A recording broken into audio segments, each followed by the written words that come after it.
Muito bom dia a todos. Então, como foi falado aqui, esse é o ano da soberania de Deus. Então, se é o ano da soberania, certamente tem uma palavra da parte de Deus para nós. E quando a gente fala em palavra de soberania, é uma palavra de um rei. Os decretos do rei não se podiam mudar, porque o rei falava e aquilo era uma lei. Então, e a palavra de Deus é muito mais do que uma palavra de um rei. Então eu tenho certeza que Deus hoje vai falar conosco. Você que tem sua Bíblia, se quiser estar abrindo, eu vou ler. Hoje o texto se encontra no livro de Ageu. Você diz, meu Deus, onde é que está o Ageu? Vamos encontrar já.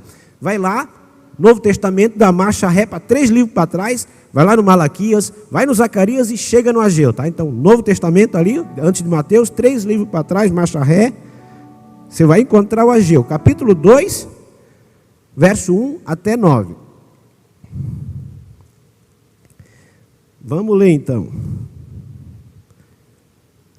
Para você que gosta de anotar, assim como eu, assim, o título da mensagem é A Glória da Segunda Casa. Vou repetir. A Glória da Segunda Casa. Diz a palavra de Deus, Ageu, capítulo 2, verso 1.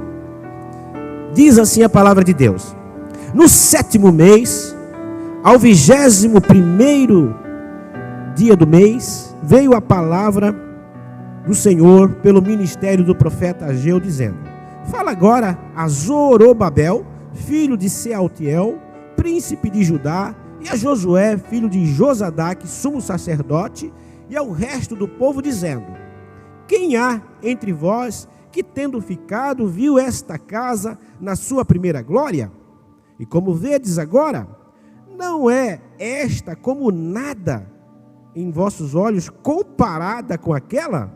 Ora, pois esforça-te, Zorobabel, diz o Senhor, esforça-te, Josué, filho de Josadaque, sumo sacerdote, e esforçai-vos todo o povo da terra, diz o Senhor, e trabalhai, porque eu sou convosco, diz o Senhor dos exércitos, segundo a palavra que concertei convosco, quando saístes do Egito, e o meu espírito habitava no meio de vós. Não temais, porque assim diz o Senhor dos exércitos, ainda uma vez, daqui a pouco farei tremer os céus e a terra, e o mar, e a terra seca, e farei tremer todas as nações, e virá o desejado de todas as nações, e encherei esta casa de glória, diz o Senhor dos exércitos. Minha é a prata, e meu é o ouro, diz o Senhor dos exércitos. A glória desta última casa será maior do que a da primeira, diz o Senhor dos exércitos. E neste lugar darei paz, diz o Senhor dos exércitos. Você pode se assentar. Glória a Deus. Você percebeu aí que várias vezes o profeta Ageu fala assim, diz o Senhor dos exércitos. Ele falava uma frase e dizia, diz o Senhor dos exércitos. E quando cita muito o Senhor dos exércitos, quer dizer que o Senhor batalha as nossas batalhas. Porque o Senhor dos exércitos é para vencer todo e qualquer exército inimigo. E quando a gente olha para o contexto da história aqui, esse texto é um dos textos mais bem datados da Bíblia, porque ele diz o ano do que o rei reinava, o mês e inclusive o dia. Então, se você pegar pela história, você vai ver que ali pelo ano 520 a.C. e provavelmente dia 19 de agosto. Então, é bem fidedigno historicamente isso. Então, o que eu quero dizer para você é que o profeta Ageu, ele só tem 2 capítulos aqui. Ele esteve junto com o povo na primeira leva, quando o povo voltou da Babilônia. Você sabe que o povo ficou 70 anos na Babilônia e houve 3 levas. A primeira leva veio com Zorobabel, a segunda veio ali com Esdras e a terceira com Neemias. Então, por 3 levas de judeus, ou 3 etapas, eles retornaram da Babilônia para Judá de novo. E nessa primeira leva, em 538 a.C., eles vieram. O intuito E a vontade de Deus, a soberana vontade de Deus, era que o seu povo reconstruísse primeiramente o templo de Deus. E eles começaram a reconstruir o templo. Porém, colocaram as colunas e pararam por 16 anos. Pararam. E aqui eu quero entrar na nossa vida. Muitas vezes a gente começa a fazer as coisas de Deus, começa a entrar na presença de Deus, começa a buscar Deus, e de repente a gente começa a olhar para as nossas coisas, como aconteceu com aquele povo, e a gente para de fazer as coisas de Deus, para com a vontade soberana do Senhor. E Deus levantou então Ageu e também Zacarias, se você ler o livro seguinte, para exortar o povo a realmente construir o templo, edificar o altar, edificar a verdadeira adoração a Deus. E eles estavam preocupados com as suas coisas, construíam belas casas, construíam as coisas que eram dos seus interesses, e a obra de Deus, a casa de Deus estava apenas nos fundamentos. E Deus é obrigado a levantar um profeta para dizer: ei, eu preciso que alguém faça a minha obra. Aleluia. Então o que eu quero dizer para você é que não era simplesmente construir um templo, uma igreja. Era retornar, ajudar a verdadeira adoração a Deus. E eu quero compartilhar com vocês algumas lições desse texto. A primeira direção que precisamos ter para que venhamos a restaurar a glória da segunda casa é que precisamos olhar para dentro de nós e depois para o alto. Precisamos olhar para dentro de nós e para o alto. Tem um filme que saiu agora na Netflix, Não Olhe para o Alto, né? Saiu agora. Eu até pensei que era um filme bom, assim, desculpa fazer comercial. Começa bem, mas depois é um besterol, né? Mas o título é sugestivo, Não Olhe para o Alto. Ou seja, o título quer dizer para o pessoal se enganar, né? Não olhe para o alto, não vai acontecer nada, não tem juízo, não tem nada, vocês vivem do jeito que você confie nos homens, confie no governo, não olhe para o alto. E aquele título do filme, é claro que haveria um cometa que destruiria toda a terra. E o que eu quero dizer para vocês é que quando a gente não olha para o alto, a gente só olha para as nossas coisas, a gente só olha para as coisas da terra, para os governantes, confia na TV, confia nos jornais, confia nos noticiários e esquece de colocar a nossa confiança em quem devemos confiar. E quando, se olharmos, por exemplo, para trás, ficamos desanimados. Alguns dos profetas antigos, dos anciões antigos, eles chegaram a ver o templo de Salomão. E quando eles estavam retornando, já com a bela da idade, eles começaram a ver que o templo não ia ficar parecido na aparência com o templo de Salomão. E por isso que o povo desanimou. Começou a construir, disse, mas esse templo é nada, como disse aqui no texto, comparado ao templo de Salomão. Eu quero dizer para você, quando a gente começa a olhar para trás, o que acontece na nossa vida? Vamos olhar assim, ó. A gente tem o hábito de sempre comparar as pessoas que estão melhor do que a gente, ou o tempo que a gente estava melhor com o tempo de agora. E, sem querer, a gente acaba fazendo aquela cena de coitadinho. Por exemplo, se eu olhar hoje para a igreja, deve ter aqui 30 pessoas, sei lá. Início do ano, todo mundo está de férias. Mas, pastor Anderson, nós já tivemos aqui essa igreja tão cheia que não tinha cadeira. Mas, vamos ser sinceros, quando que ela estava tão cheia quando não tinha cadeira? Quando era um evento de fora. Então, isso não é a realidade. O normal é quando o culto é normal. Então, quando vem um evento de fora, não vem só, vem muita gente aqui. Então, a gente tem o hábito de, não, essa igreja estava cheia, e hoje não está. E a gente olha para uma realidade distorcida. E o mais importante não é a multidão. Jesus nunca se preocupou com a multidão. Jesus se preocupa com uma pessoa, o ser humano. O que adianta ter 1.500 pessoas, 2.000 pessoas, mas verdadeiramente, ou não é melhor ter 300 pessoas, ou 100, ou 500 que servem a Deus do que 1.500 que vêm fazer barulho? É claro que a gente ama ver o templo de Deus cheio, a gente ama ver a igreja repleta, mas o que eu quero dizer para vocês é que quando a gente fica olhando para trás, a gente sempre pega um passado glorioso de alguém, ou nosso mesmo, e tenta dizer que agora a gente está ruim. E Salomão, que foi o homem mais sábio da Bíblia, depois de Jesus, ele disse uma frase: nunca com sabedoria dirias, melhores foram os tempos passados do que estes agora.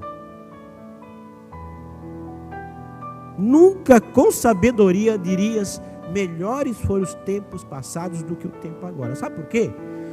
Porque você e eu estamos cada vez mais perto de ver Jesus, mais perto de ver a glória de Deus, que não há de se comparar com nada, como diz Paulo em Romanos 8,18, nada que tem aqui há de se comparar com a glória. Cada dia mais nós estamos caminhando para a nossa Canaã, para a nossa Jerusalém. Então, para cada tempo Deus tem um momento. O templo de Salomão foi para aquele tempo.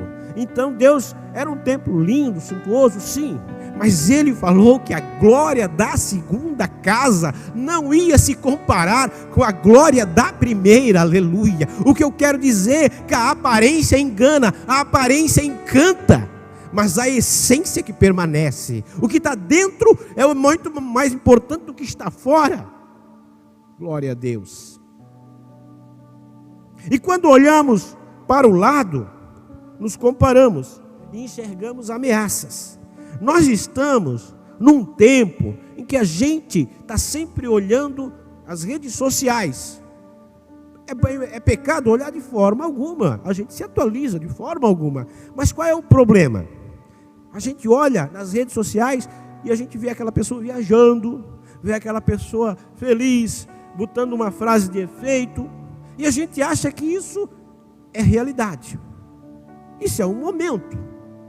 E aí você está em casa, justamente naquele caso, porque se você está olhando, é porque você não está fazendo talvez nada. Pensa comigo.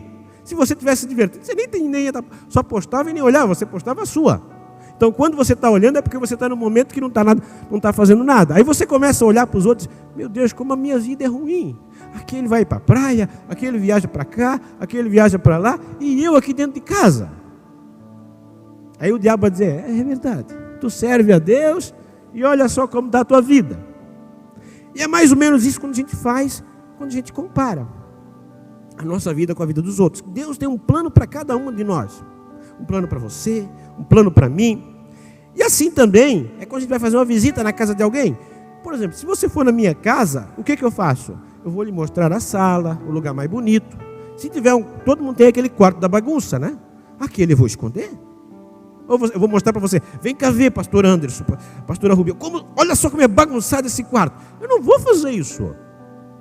Você também não vai fazer isso. Aquele a gente esconde, aquele é o tal da roupa suja se lava em casa, né? Você mostra o lado bom. Você não vai ficar brigando, falando mal, né? Meu Deus, como aquele casal é feliz, como a vida deles é boa. A impressão que nós queremos passar, não que nós queremos passar, a gente não mostra tudo. A realidade, todo mundo tem problema, toda família tem problema, todo mundo tem problema. A primeira família se dava tão bem que um irmão matou o outro. O Caim matou Abel. Você acha que a tua família tem problema? Alguém já matou alguém? Não. A primeira, que era Adão e Eva, né? O primeiro homem de Deus que fala, tinha intimidade com Deus, só aconteceu isso. Se você olhar a Bíblia, várias e várias famílias, era assim. Então a minha família, a tua, tem problema? Tem sim, mas não quer dizer que Deus não está ali. Então quando a gente começa a olhar, a gente começa a se iludir, e aí é que vem o problema. A gente acha que olhar para o lado, a gente acha que a nossa vida é menos colorida, vamos dizer assim, do que a vida dos outros.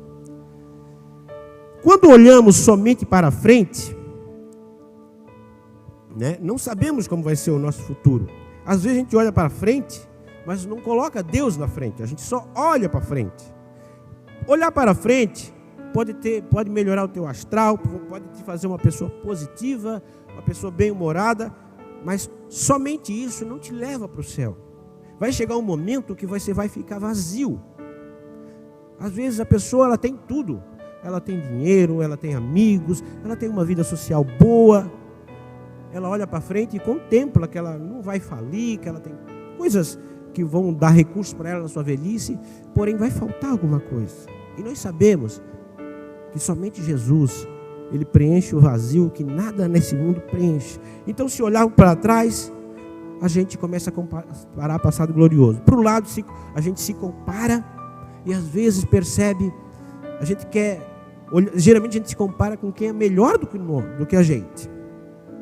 Quando olha para frente sem uma perspectiva celestial, a gente nunca vai chegar à plena felicidade. Quando olhamos para baixo, nos intocamos, ficamos depressivos. Vira tristeza, desânimo e depressão. Então, qual é o segredo, pastor? Fácil. Olhar para dentro de si e para o alto. Se eu começar a olhar para dentro de mim, eu vou entender que eu ainda preciso melhorar. É verdade que eu não sou autossuficiente.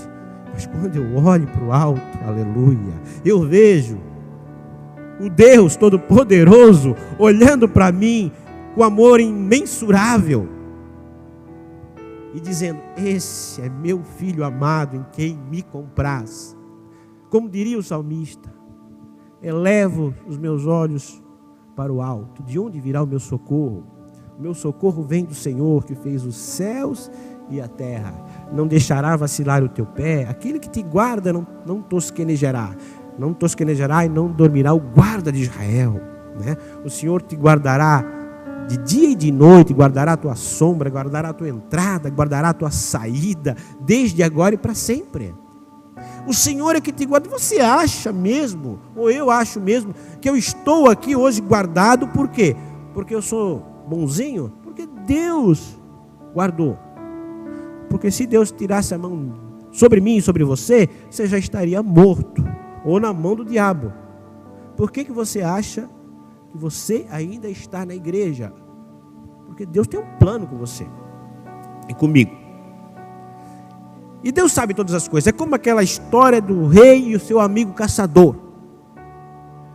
Conta-se uma história que tinha um rei, que ele tinha um amigo, melhor amigo dele, e os dois sempre caçavam. E numa dessas caçadas, e aquele amigo dele dizia sempre para o rei: tudo que Deus faz é bom. Deus sabe exatamente tudo o que faz. Deus não erra. E o rei gostava daquela frase. Aí um dia entrou uma fera e aquele atacou os dois. E essa fera acabou ferindo o rei. E uma parte do dedo do rei, o rei perdeu. E o amigo conseguiu matar a fera, mas o amigo ficou intacto, o amigo do rei. Porém, o rei perdeu uma parte do dedo. E ele disse para o amigo: e agora? Tudo que Deus faz é bom? E aquele amigo do rei disse assim: Deus sabe tudo o que faz, e tudo que Ele faz é bom. E ele ficou tão irado, tão chateado com esse amigo, que ele se mandou prender. Isso não é bom não, ele disse. Eu perder um dedo é bom? Ele prende o amigo no calabouço. E ele vai caçar sozinho uma outra vez. E nessa caçada, uma tribo de canibais pega o rei. E você sabe que os canibais, eles comem a pessoa viva, sacrificam, tem aqueles deuses dele. E quando eles vão fazer uma oferta ao deus deles, eles percebem que o rei faltava um dedo. E sacrifício imperfeito, até para os canibais, até para essas tribos, não serve. Não, esse não serve, esse é defeituoso. E soltaram o rei. Então o rei ficou pensando: olha, tudo que Deus faz é bom. Ele foi lá e veio soltar o amigo. E ele disse: olha, você tem razão. Se eu tivesse todos os dedos, eu teria sido sacrificado ou devorado pelos canibais, pelaquela tribo indígena. Mas só que eu não entendi o seguinte: por que Deus permitiu que eu prendesse você? Aí o amigo disse: porque se você não tivesse me prendido, eu teria ido com você, e o sacrificado seria eu. Então Deus me guardou no calabouço, mas me guardou. Eu quero dizer para você que tem situações que acontecem na minha e na sua vida, que parece que é ruim, mas é o guardar de Deus na sua vida, aleluia. É por isso, se não fosse aquela prova, se não fosse aquela dificuldade, talvez você não estaria na presença de Deus, aleluia. E agora, o que tem, afinal de contas, nessa segunda casa? Vamos, se você tiver com a Bíblia aberta, pode acompanhar. Ageu 2, versículo 4, diz que tem a presença de Deus. Ele diz assim, bem no final do versículo 4, porque eu sou convosco, diz o Senhor dos Exércitos. Na segunda casa, na glória da segunda casa, tem a presença de Deus. Quando você olha para dentro de si, para cima, você pode encontrar refúgio e a presença de Deus, aleluia. O profeta, ele manda o sacerdote, o governante e o povo se esforçar, pois iriam trabalhar lado a lado com Deus nesse projeto. E assim Deus hoje quer que trabalhemos juntamente com eles nos seus planos. Então, aonde você está, tem a presença de Deus. Você talvez não vê com seus olhos naturais, mas a presença de Deus está nesse ambiente, aleluia. A presença de Deus, ela tem estado na tua vida. Se não fosse a presença de Deus, nós nem estaríamos aqui. Na segunda casa, na glória da segunda casa, tem o Espírito de Deus. Versículo 5, diz assim: segundo a palavra que concertei uma aliança, concertei convosco, quando saístes do Egito, e o meu Espírito habitava no meio de vós, não temais. Então, além da presença de Deus, na casa de Deus, tem o Espírito de Deus, que habita no meio de vós. E é por isso, que quando o pastor Gilmar falou no culto de virada, do louvor, que Deus habita nos louvores. Quando você está louvando, você está trazendo a presença, a habitação de Deus para a sua casa, para a sua vida, para o seu trabalho, para o seu carro, aonde você está, porque quando você está louvando a Deus, você está dizendo: Deus, vem, vem, vem. Você está chamando Deus. E é por isso que quando a gente escuta a música mundana, o que acontece? A gente lembra do passado antigo, muitas vezes. Aquela música me lembra isso. E o diabo quer te fazer voltar ao passado. O louvor atrai Deus. A música mundana afasta Deus e traz a lembrança de um passado antigo. Experimente, se você começar a ouvir algumas coisas, essa música eu dançava lá no tal salão. Essa música eu fiquei com tal menina. Você vai lembrar? Porque a intenção da música mundana é te levar ao passado. A intenção do louvor é lembrar onde você vai estar, aleluia, lá no céu, com Deus, adorando a Deus, glória a Deus. Você acha que quem era o regente, quem era o maestro no céu? Você sabe quem era? Lúcifer. Ele era o regente. De música o homem entende, né? Sei que eu posso chamar de homem, né? De música ele entende. Então ele usa sons, músicas para mexer com as tuas emoções, com a tua alma, te tirar. Quanta gente é atraída pela música, seja para o mal, para o bem. Então, treine os seus ouvidos para ouvir coisas boas.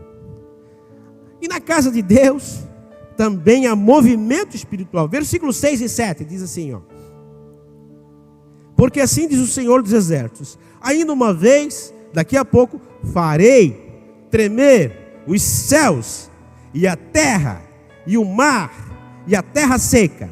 Farei tremer as nações e virá o desejado de todas as nações. Então quer dizer que é um movimento espiritual.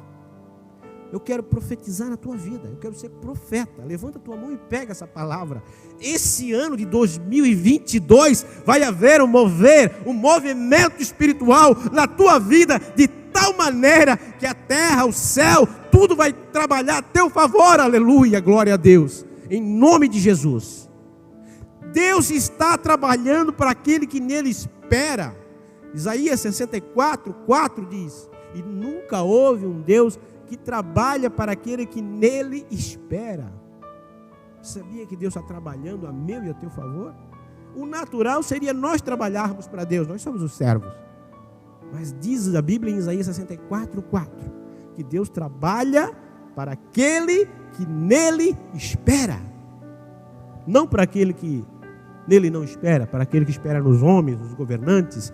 É importante a gente eleger, a gente fazer a nossa parte. Mas mais importante do que isso é esperar em Deus. Então Deus diz que vai haver um movimento espiritual na sua vida.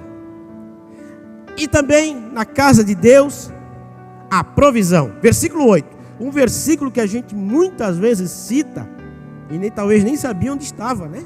Ele diz: minha é a prata e meu é o ouro, disse o Senhor dos Exércitos. A gente fala: eu sirvo um Deus dono do ouro e dono da prata. Está aqui. Talvez você nem lembrava. Ele é o dono do ouro, sim. Ele é o dono da prata.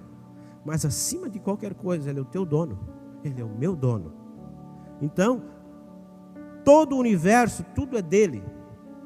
Salmo 24 fala sobre que todo o planeta é dele.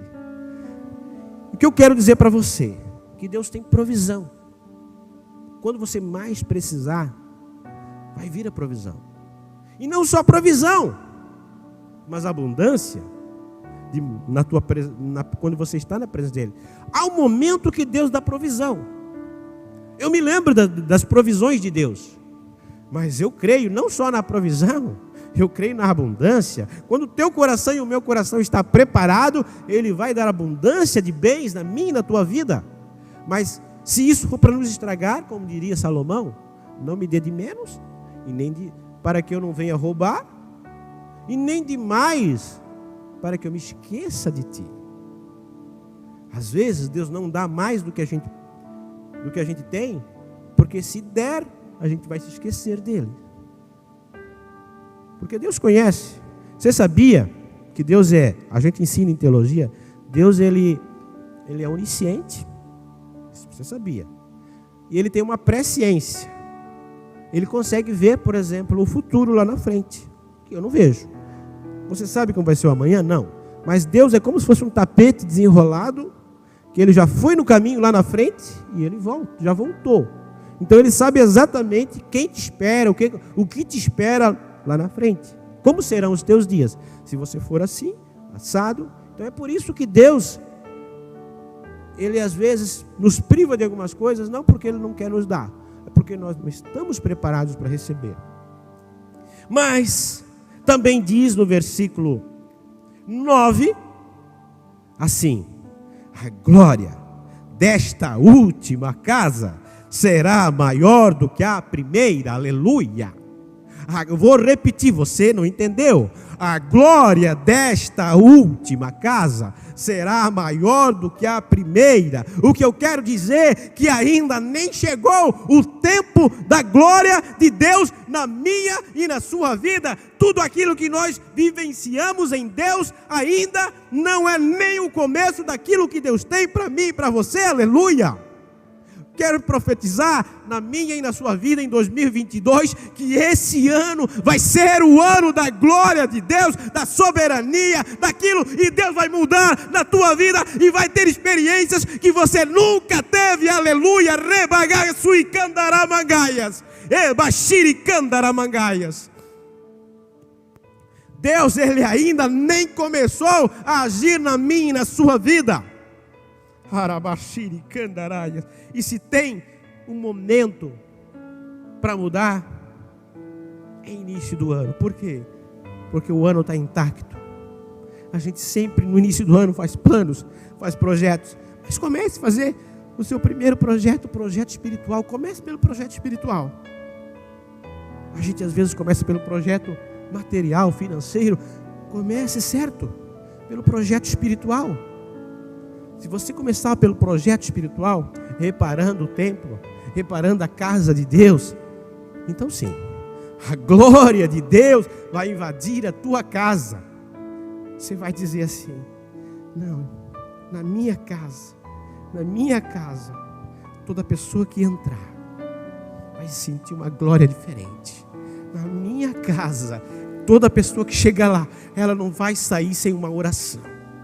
Toda pessoa que entrar na minha casa, antes dela sair, eu vou orar por ela. Eu vou declarar bênção. Eu vou ser profeta. Na minha casa, todo mundo que chegar lá vai dizer: não sei, essa casa tem algo diferente. O que tem nessa casa? Aí você vai dizer: tem a presença de Deus, tem a habitação de Deus, tem a glória de Deus, aleluia. E não vai faltar paz. Porque no versículo 9, ele termina dizendo: e neste lugar darei paz, diz o Senhor dos Exércitos. Todo mundo procura paz. Todo mundo procura paz. Se perguntar para a ONU, a Organização das Nações Unidas, eles querem a paz mundial. Porém, muitas vezes nós confundimos paz com sossego e tranquilidade. Sossego e tranquilidade o homem pode dar, mas paz, a verdadeira paz, só Jesus. Por isso que em João 14, 27 ele disse: deixo-vos a paz. Deixo-vos a paz. A minha, a minha paz. Não vou lá dou como o mundo dá. Não se turbe o vosso coração, nem se atemorize. Por isso que nosso amado pastor Gilmar disse: quando as coisas começarem a dar errado, louve. Porque se olhar pela Bíblia, Tiago diz assim, ó: quem está aflito, ore a Deus. Está alegre, cante louvores a Deus.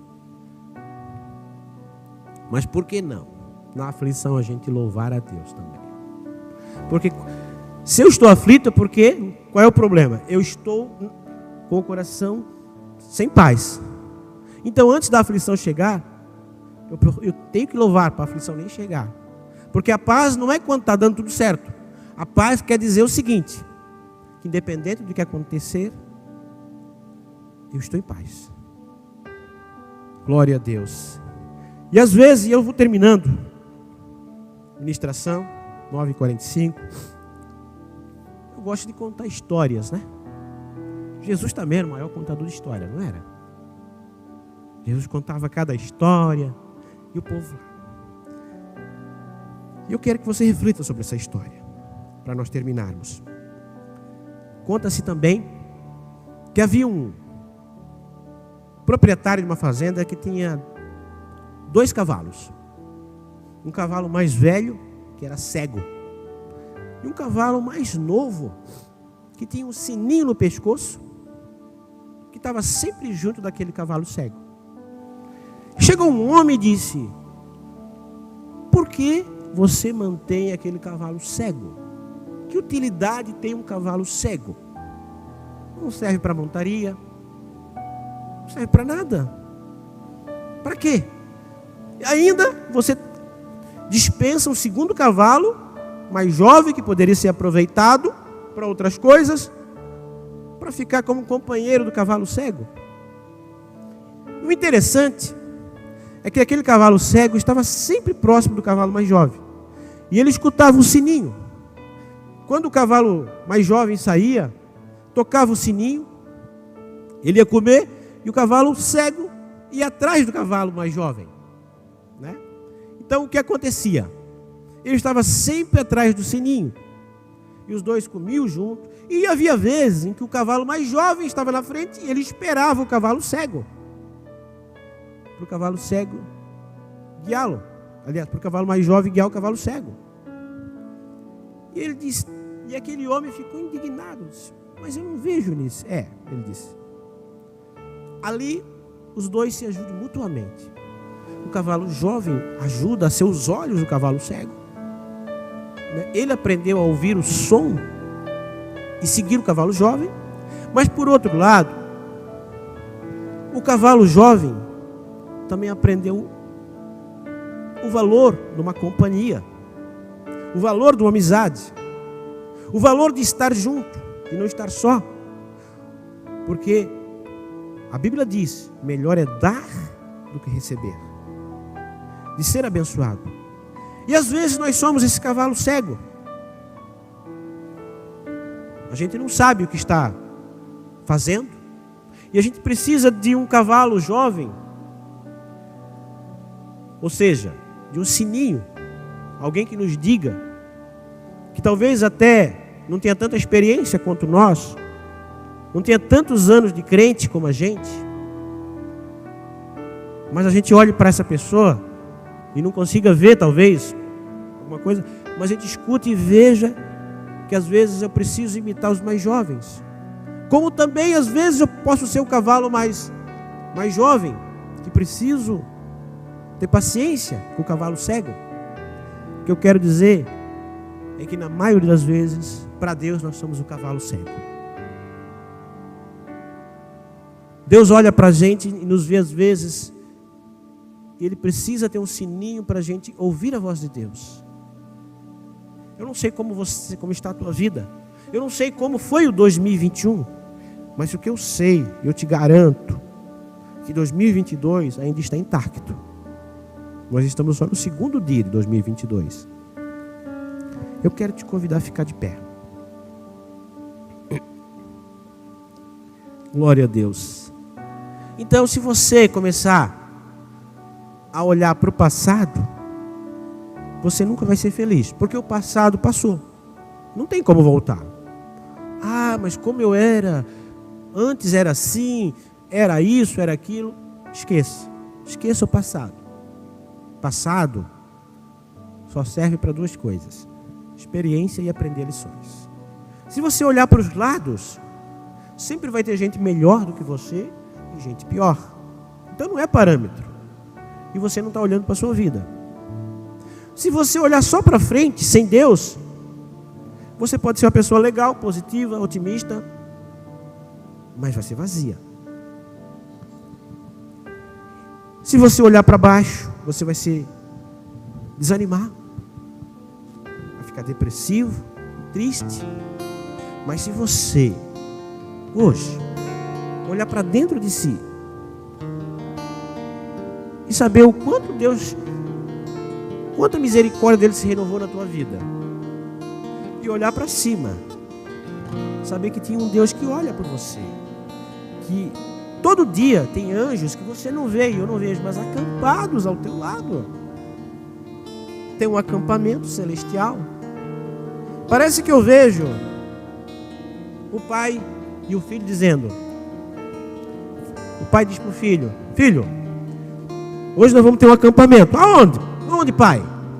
Sabe, tem o pastor Rodrigo e a pastora Marluce, que eles vão fazer tal coisa.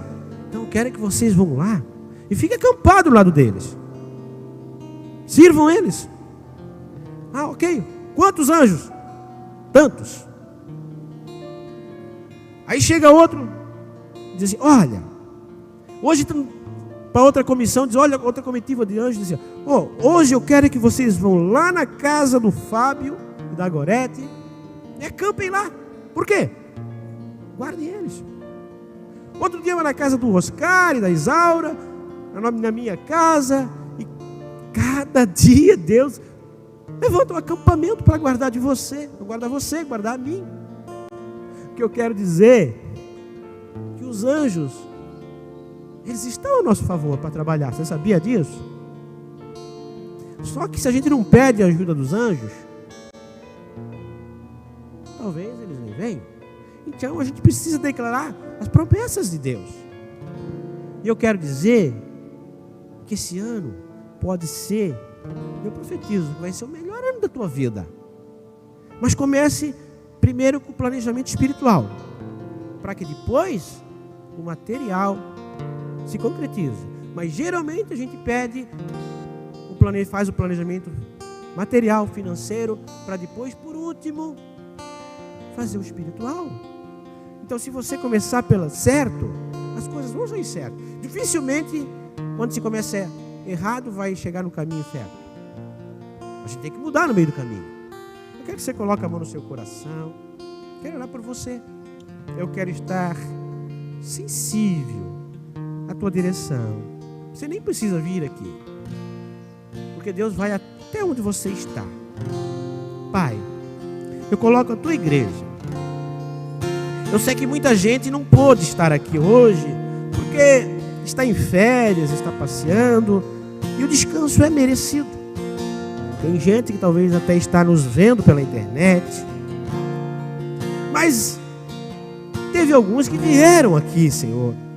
Eles resolveram estar na tua casa. Pai, essa oração é para aqueles que estão aqui, é para aqueles que estão nos ouvindo, agora vendo, para aqueles que ainda vão nos ver, Pai.